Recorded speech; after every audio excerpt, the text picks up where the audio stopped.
to talk. So my name is Mark Roberts. I'm the membership and events manager for the trust. So I'm the guy who sits in the office sending the magazines out if any of you are members, trying to organise some events for you all. So, but joining us today is one of my staff, Caroline Bateson, which some of you may know, who puts on an awful lot of events for the trust, and she's going to do a really, really nice, interesting talk this afternoon about some of the wildlife walks she's been putting on over the last couple of years, especially coming out of lockdown and things like that. So I think you'll really, really enjoy this talk. I'm going to hand you over to Caroline to lead it. Just a bit of housekeeping. Chat box will be open, so if anyone's got any questions, please put it into the chat box. We will either be doing questions throughout the talk, or we'll do them all at the end as well. And I am going to record this talk today, so if anyone has missed it, it'll be hopefully be available on YouTube tomorrow. But that's why I've turned all your videos off for that reason, because it is recorded. Okay, so can you hear me, Caroline? Yeah. Fantastic. So I'll leave it to you to take it away. Any problems, you know, I'm next door. So this is one of Caroline's first online Zoom talks. She's done a lot of physical talks, but it's a little bit different doing it on Zoom, especially when you haven't done one before. So if there's any problems, just please bear with us, we'll work through it. So over to you. Well, hello everybody, and thank you for coming to my talk. It's a nice afternoon out there, so I'd rather be outside than sitting in front of a laptop, but hopefully I can share this with a lot more people, because we've been limiting the walks to 12 to 20 people, so hopefully this way I can share some of the nice walks we've been doing with more of you. So well, walking for me is one of my favourite ways of connecting with nature, and we're very lucky in North Wales to have so many high quality environment places to go and visit. So most of our walks that I'm talking about today are based on the Wildlife Walks book, which my colleague Katie Haynes and I researched quite a few of these walks and wrote them up. So they're based on reserves and in and around them as well. Just in case you're new to North Wales Wildlife Trust, the Trust is an environmental charity, and really, just put simply, we try to make places better for wildlife, and also the big thing is connecting wildlife and people. And our vision is a North Wales rich in wildlife and valued by all. So as well as trying to improve the natural environment, health and well-being is a huge part of what we do inadvertently, really. And I think walks deliver on a lot of these things. They enable people with common interests to connect with each other, and also to be active, engaged in physical activity of walking. Although very simple, it's really good for you. And it also enables you to take notice of your surroundings, both on a bigger scale in terms of the wider landscape views, and also looking small and taking time to look at the wonderful detail in nature. So this is the geographical area that North Wales Wildlife Trust covers, and we have 36 nature reserves scattered across North Wales. The walks I'm talking about today are based around Holyhead, Kemlyn, Penmon area, Porthmadog and Bateson. So the first walk that I'm starting with is one of my favourites at Kemlyn. So the walk I'm talking about today is basically around the nature reserve, around lagoons and the coast. But there is a larger walk in our walks book that goes all the way out to Carmel Head, which is a stunning coastal cliff walk, which we sometimes do as a guided walk. So this is Kemlyn as seen from above. We generally start our walks in the park at Bryn Abbey and walk across the lanes and then join the Anglesey coastal path. And then we walk right to the end of this little headland you can see, which is called Trewin. And it's a great place when it's rough to sea watch, and there's lots of lovely wildflowers there. And then, of course, the main interest in the lagoon is the terns in the breeding season, which is April until the middle of August. All year round, you can see amazing birds at Kemlyn. the last walk I did was about 3 weeks ago there, and we got a nice snow bunting on the beach. One of the things that always worries me about running walks at Kemlyn is the tide, and it's really important to look at the tide tables so that people's cars don't get washed away in the car park while we're out and about. It's also possible to actually get cut off on the shingle ridge as well. So that's something to look out for when you go to Kemlyn. So one of the focuses of the walks can be the seals offshore. So the coastal path we meet the coastal path here, having crossed the fields from Tin Clan lagoons. And this is a great place to stop and have lunch and also look out for seals. And there can be up to 40 on the rocks offshore here. And when it's high tide, they can come right into the bay. It's also quite a good location to talk about the wider geography of the area. Because all around Kemlyn, there are drumlins, so they were formed under the ice sheets of the soft boulder clay, and it's like a basket of eggs landscape running from Kemlyn all the way to Bally. And it's a much gentler landscape than around Holyhead or even Penmon.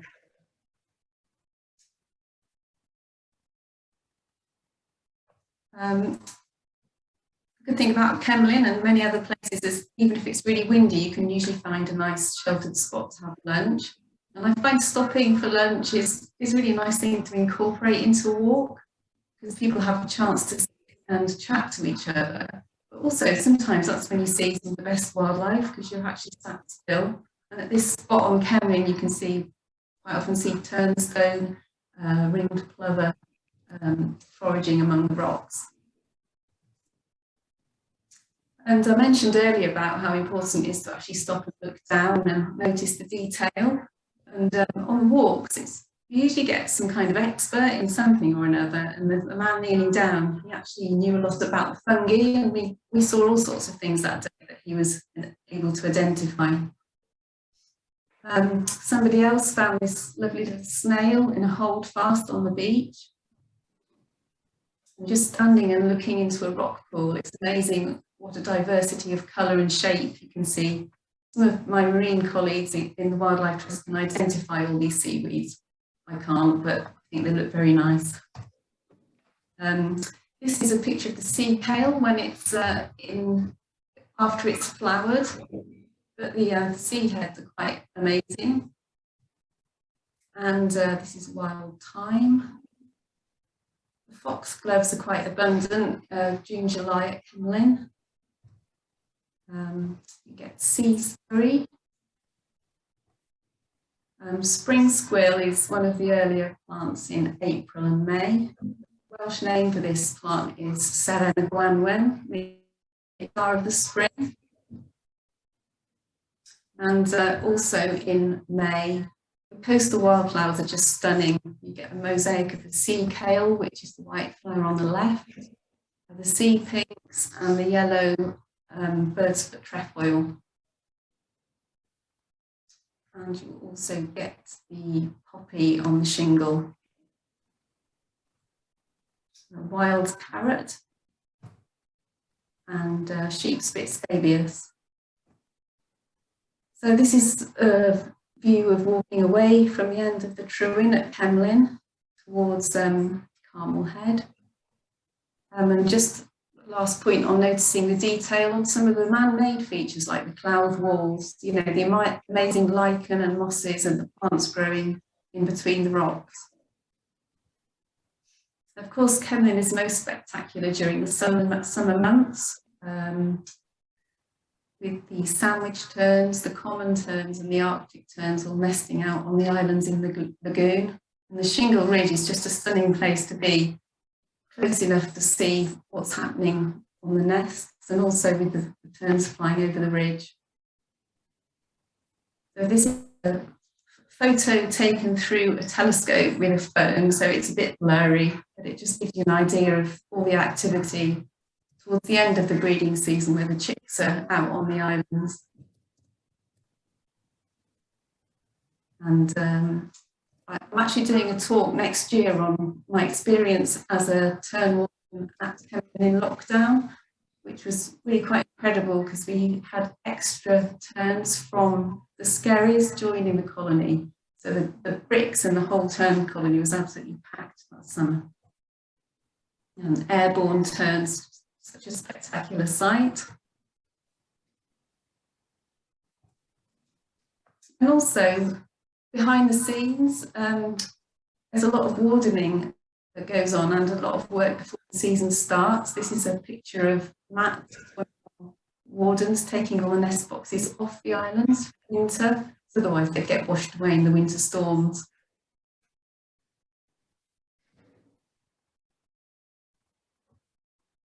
Quite hard work on a windy day. We also have volunteers going and taking the nest boxes out and putting them in, and sometimes one of them takes an inadvertent swim in the lagoon.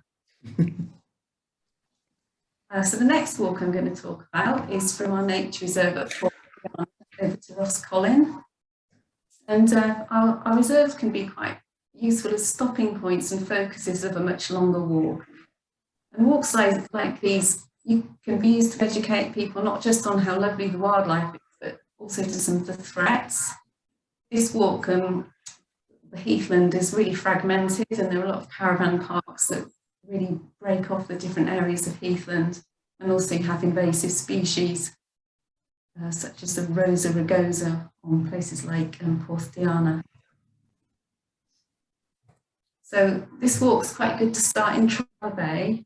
And on the beach, not only can you look at the nice species, the different seaweeds and the egg cases that get washed up there, but in the winter there's an awful lot of plastic, and if you lift up some of these bits of seaweed, unfortunately you can see nurdles and the small bits of microplastic underneath the seaweed. So it's a really good talking point to walk along the beach at Trial Bay, as well as in the winter months, you also get purple sandpipers, turnstone and ring plover out on the offshore rocks, and sometimes you get a seal coming in. So this is the Portiana Nature Reserve, which is very tiny and surrounded by houses and caravan parks, but it is got very nice maritime heathland on it. And this group of people here is it's a new Holy Island networking group that myself and Charlotte on the Stand for Nature project on Anglesey started up, and it's an opportunity for local people and local councillors and other environmental organisations to all get together every 6 weeks and talk about issues in our area.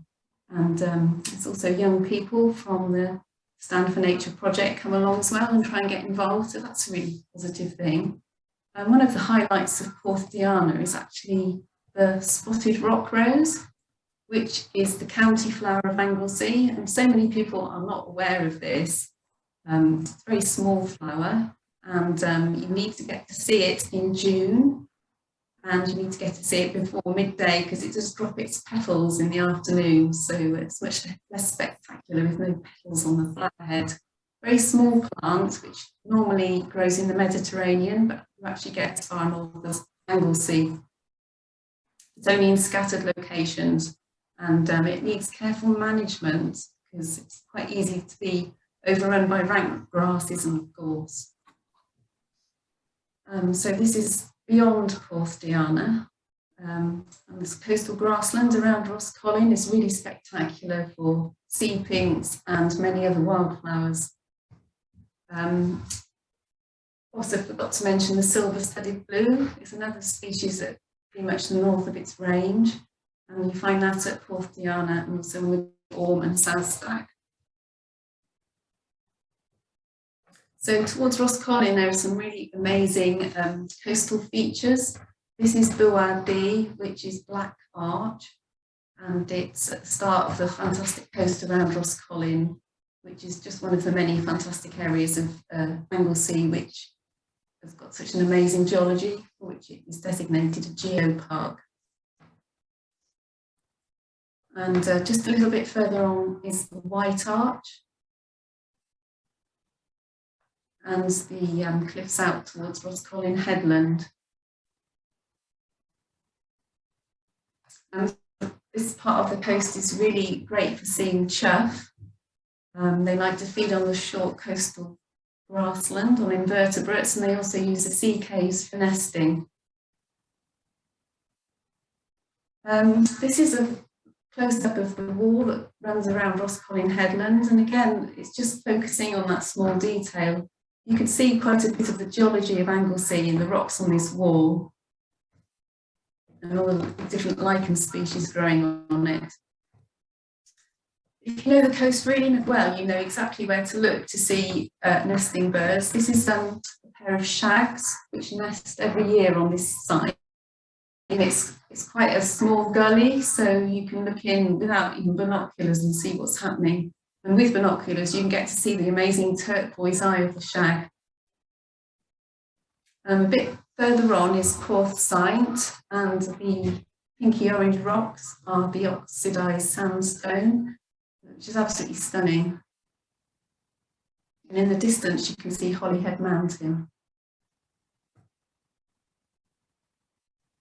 So it's the groups are generally of 12, which is quite a nice number, because you get to talk in quite a lot of detail and share this experience without feeling there are too many people. And this is the view from Roscollin Headland of Roscollin Beacon, where seals breed, and in the background you can see the mountains of Snowdonia and the Clun Peninsula. Also at Roscollin there are a pair of goats that are usually perched precariously on one of the rock faces. This day they were actually grazing quite close to us. So now moving down towards Porth Maddock to our reserve at Gwaith Poda, which has got a really interesting industrial heritage. It's where the Cook's munition works was, and many of the old buildings are still there. And it's also now an amazing place for wildlife. So this is one of the walks from our Wildlife Walks book. It starts off with a circular tour of the nature reserve, and then you cross the Avon Dwryd and pick up the Ardigly Trail, which actually goes all the way down to Barmouth, across the Rhinogs. But this is the most spectacular walk that Katie and I have led on a couple of occasions as a guided walk.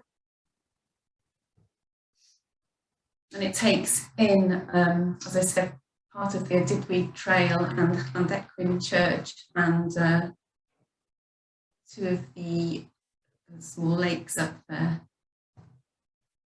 So this is at the top of Gwaith Poda with views over to the Rhinogs in the distance. And now the reserve is a mosaic of heathland and woodland, and it's great for species such as nightjar, slow worms, dragonflies. And it's quite nice after doing lots of coastal walks, which are quite exposed, to see some more luxuriant heathland and woodland. It's also a great reserve for Rob the Warden does quite a few Bateson nightjar walks in the summer months.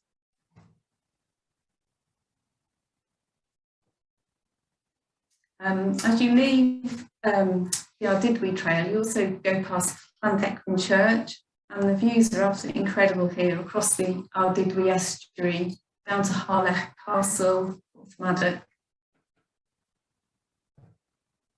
And you also pass Llyn Tequin Isaf, which is really nice to swim in and also picnic by. And then the walk loops back through the bottom of Gwaith Poda and back to where we began. So jumping back to Anglesey again now, to the calcareous fen at Corsgoch. So Corsgoch was the first nature reserve that the Wildlife Trust owned. The man with his back to us here and his hand pointing, this is Jeff Radford. So he's been involved with Corsgoch for 25 years. So it was great to have him come along and lead a walk and get him to share all his expert knowledge of the plants and wildlife at Corsgoch. Really rich, diverse flora here, with harebell and different clovers. One of the interesting things at Corsgoch are the insectivorous plants, such as the sundew here, and the bog asphodel, and this interesting bladderwort. which doesn't have a root. The top and the bottom of the plant are exactly the same, and it floats in the fen. All year round, the walks are fantastic here. The summer, the wildflowers are abundant. And we also mixed a walk with a Halloween event here this autumn, which was really nice to get some families and kids along. This is Bringolai, which has been converted so you can hold small events there. It's really cosy in there with a wood burner going in the winter. We did some wildlife arts and crafts, and then took the kids out on a walk of the reserve. It had been quite wet the weeks preceding the walk, so the boardwalk was quite interesting. Lots of wading going on, which the kids absolutely loved. My colleague Anna telling the kids about the nature reserve and enjoying some splashing about with wellies. And we also did some wildlife art and looking at the bug house, and also just noticing all the small fungi on the logs around the cottage. And then that finished off with making damper and having snacks around the campfire. Very atmospheric for Halloween. So still on Anglesey now, but very different kind of geology and landscape is Mariandoris. So this band of limestone on which Mariandoris is based stretches across to Puffin Island and also the Great Orme. A really nice diversity of habitats on this walk, with really spectacular views over to Snowdonia from the top of the reserve. And just as I mentioned before, that management is a really important part of a lot of our nature reserves, otherwise it would just scrub and you'd lose a lot of the diversity and interest. So this area had recently been cleared, and plants like the rock rose benefit and stone crop. The limestone grassland needs scrub removing from it regularly in order to maintain its interest. Some really spectacular plants and abundance, and this lovely delicate grass called quaking grass. Real abundance of orchids in June, and really species-rich grassland on the tops there, with nice views over to Llandudno and the Great Orme and the Century. And also a very spectacular bit of limestone pavement. I like to notice all the different details on the ground. And this is a stump that was cut and treated, but in itself, it's like a piece of art. Again, some of the diversity of grasses and evidence of recent management work clearing some of the coniferous trees off the grassland. And we leave the reserve now and join the Anglesey Coastal Path, which just takes us down to Reservoir, through some really nice maritime heathland, and to White Beach, where it's a good lunch spot, nice place for a swim as well. Locally abundant plants like red campion are absolutely exquisite if you get close up and look really carefully at the different flowers. The next walk is based around Course Bodgunneth, which is in Inguinal Forest near Bateson. So the walk here joins some of the forest tracks of Gwydir with the nature reserve at Course Bodgunneth. Once again, we were lucky enough to have a fungi expert turn up unexpectedly, and he found all sorts of amazing fungi on that walk. We also found a newt and some galls on the back of a leaf. And he did name all these fungi, and I'm afraid I'm ashamed to say I've forgotten what they all were now, but there was a real array of them. It was a September walk.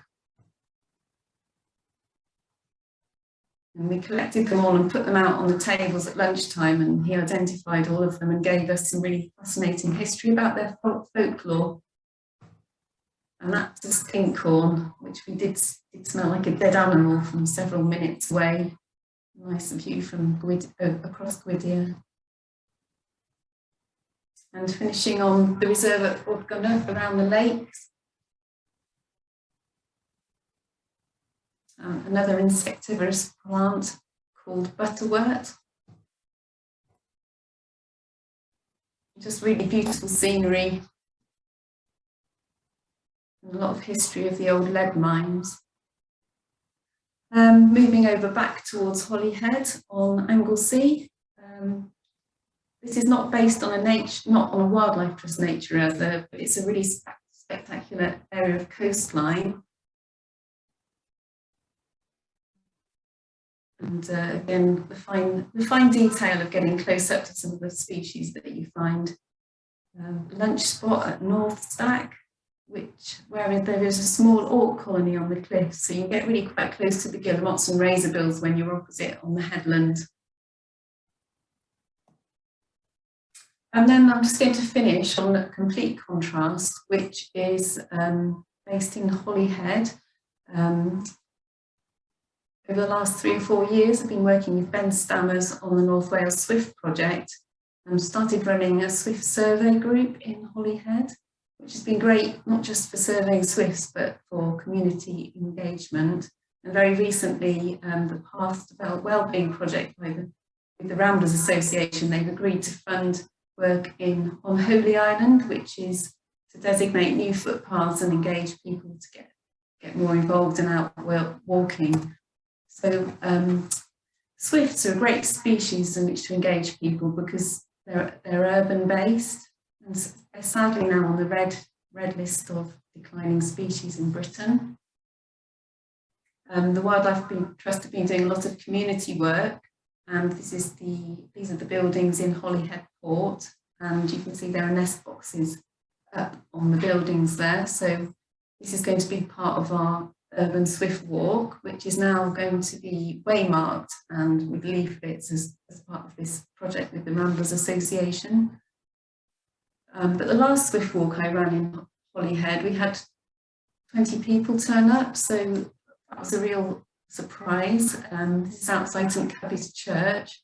We worked with Communities First to put on an event for people in town, and we have quite a lot of nest boxes that we put on around town on the BT building and also on the doctor's surgery. And we hosted a talk and a free lunch. So we managed to engage with people that quite often don't really come on our walks because perhaps they need transport. But you know, walking can be done from your door wherever you live, and it's a great free way to both engage with wildlife and get some exercise and meet other people. So as well as being very pleasant to take people out on walks, it's also a really good way of engaging with new audiences. And based on giving approximately a wildlife walk every week since August in 2020, over 400 people have participated. New audiences have been reached.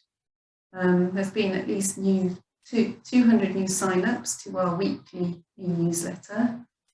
At least 60 new members have signed up to Wildlife Trust. And also when people come on walks, they quite often have a nice time and go and tell their friends that they've been on a nice walk, and then they bring their friends along and they subsequently become Wildlife Trust members or supporters. So it's a great way of getting the word out there. And people can be really generous with their donations, especially when they see, you know, what an amazing place North Wales is and want to make some kind of contribution towards conserving it. Running walks is great for attracting people to our website, and it's the 3rd most visited part of the Wildlife Trust website. And also doing walks and meeting interesting people is a really good way of generating interesting content and photos for social media and talks and things. This is a child's picture of sort of an impression of Anglesey with sunshine and birds on rocks and fish and seas. So you can engage with all sorts of people, young and old, by running walks and getting people out and enjoying their environment. Just to sort of finish really before there are any questions, you know, if you're not a member already or want to find out more about the Wildlife Trust, think about applying for our weekly newsletter, which tells you about events and various campaigns happening with the Wildlife Trust.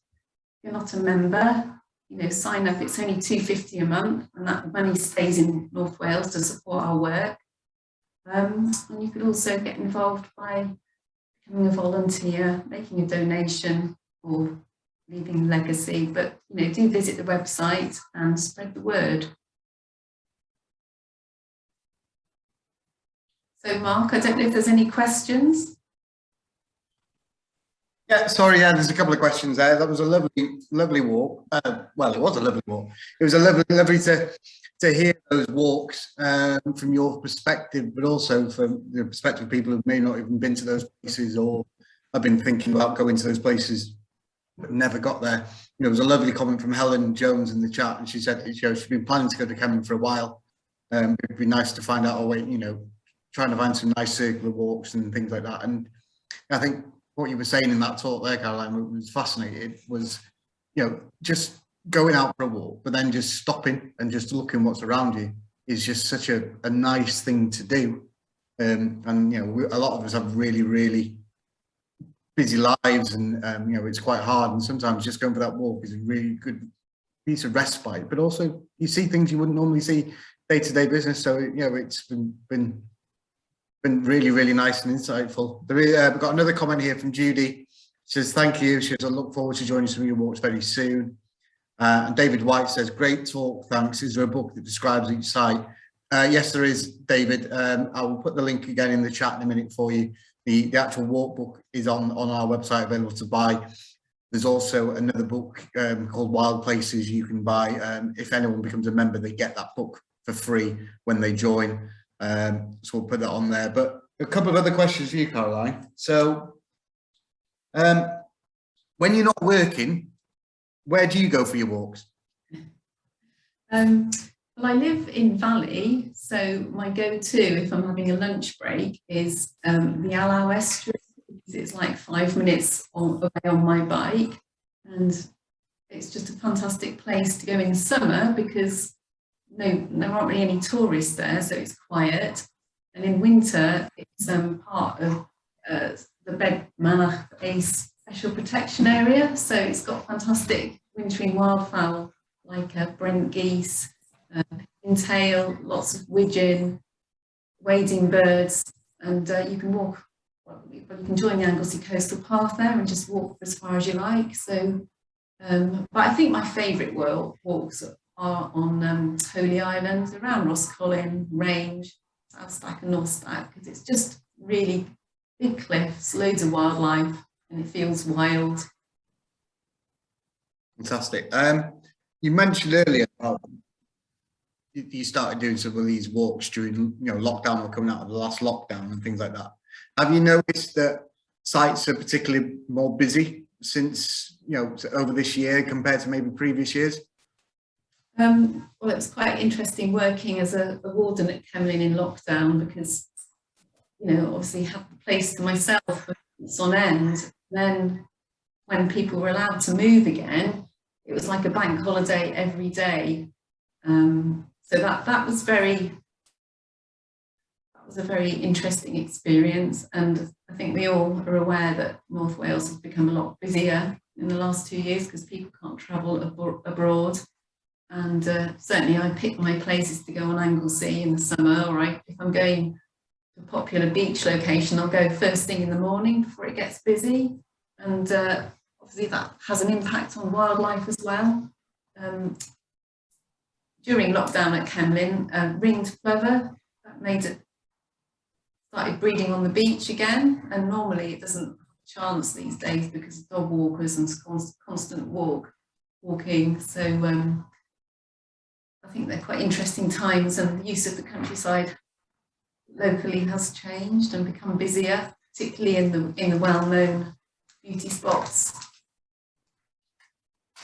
Well, on the back, exactly what you just said, Claire's just written in the comments. She goes, I'm a Wildlife Trust member from Dorset, Brownsea Island is where I volunteer. It's how lovely to see your countryside and walks, and she certainly must put a trip into North Wales in her agenda, but she does apologise that she'll then be a tourist. No, everyone's welcome. It's just how it we expect it to be busier, but you know, all you have to do is get off the beaten track, isn't it? If you want some respite, there's plenty of places, and the Welsh Coast Path is just a fantastic resource, isn't it? You know, there's always somewhere you can find to be on your own, or stop and listen and find some. We've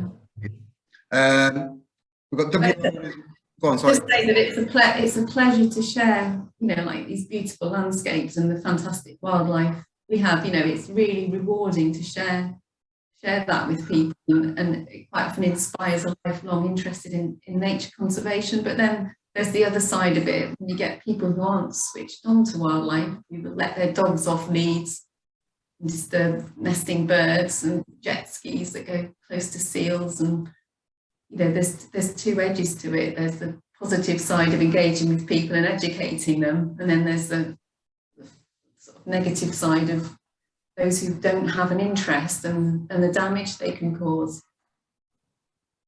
Yeah, no, it's difficult, challenging, but you know, if you get it right, it's very rewarding, isn't it? So I've got a couple more comments. We've got Judy said she's recently joined the volunteer work parties after recently moving to Pembermouth, and can recommend getting involved with things like this.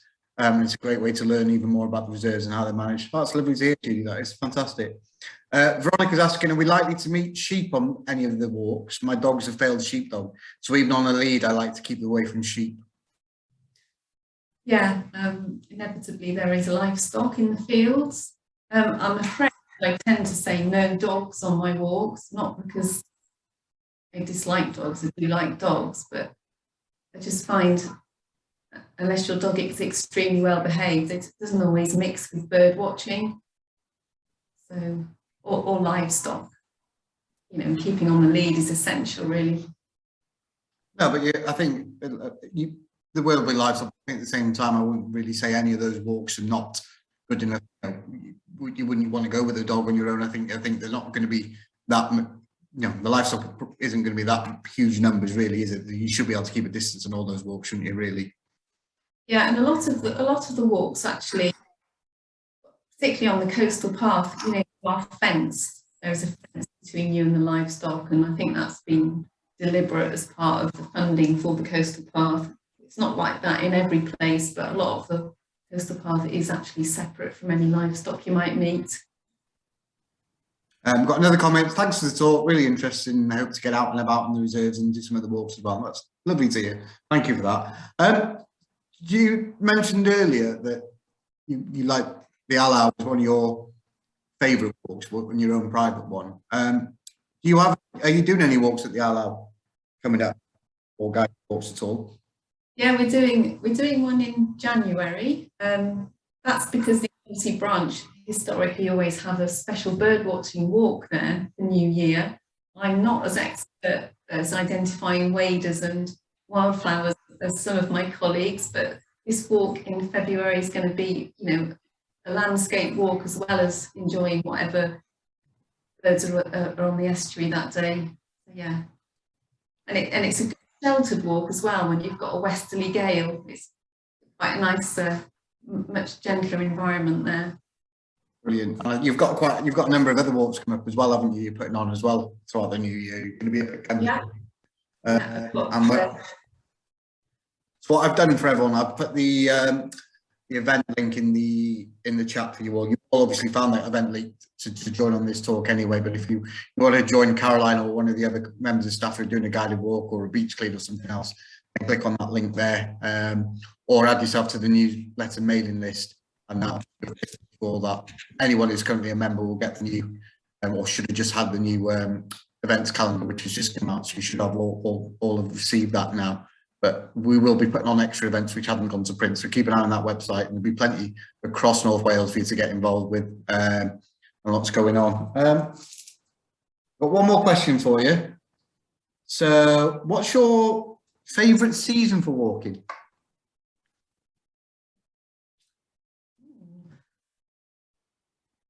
Or they all have their own different?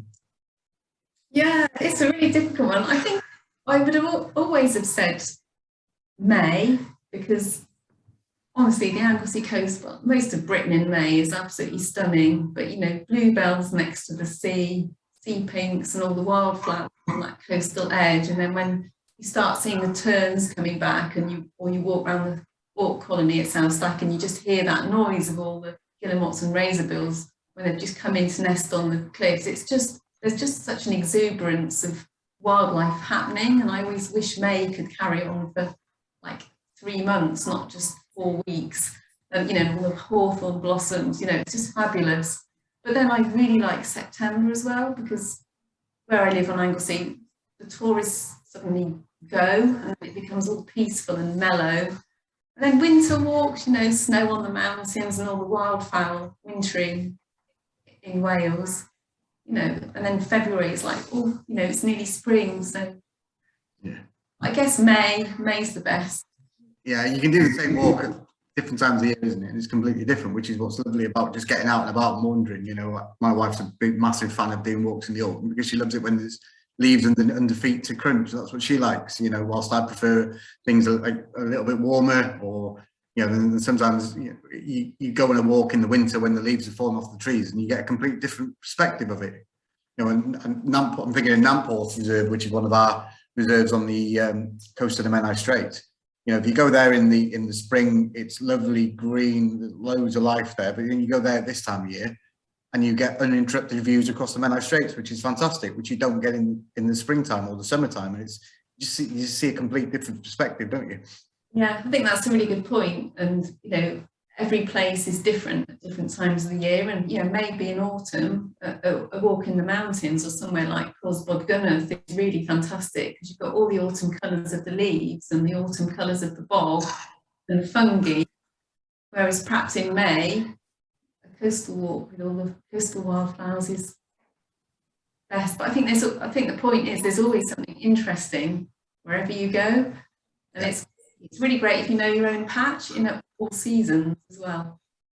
Yeah, I think that was something we noticed as a trust a lot, you know, especially during kind of lockdown when we were all doing our own local walks, that people got really connected with their own spaces around them again. You know, because we spend a lot of time going to work or just lives. You haven't got time to just stop and go for a walk at home sometimes. And, you know, people just realise what a joy it was to get out from your own front door and see what was there. And it was a great thing that happened. So yeah, but like I said, we were quite blessed living in North Wales with some of the scenery around here for walking, aren't we? I think that's it then. I've got no more questions. So I think unless anyone wants to stick something in the chat very quickly, we'll call that to a halt. You are doing another talk in the new year, aren't you, Caroline? Yeah, I think I've got a couple in the new year. One is about, you know, being at Kemlyn in lockdown, and about, you know, all the things you have to do as a warden that you don't think about, and just the amazing phenomenon of having all the extra turns from the skerries coming in, and yeah, and I'm also doing a talk about Inguinal Forest.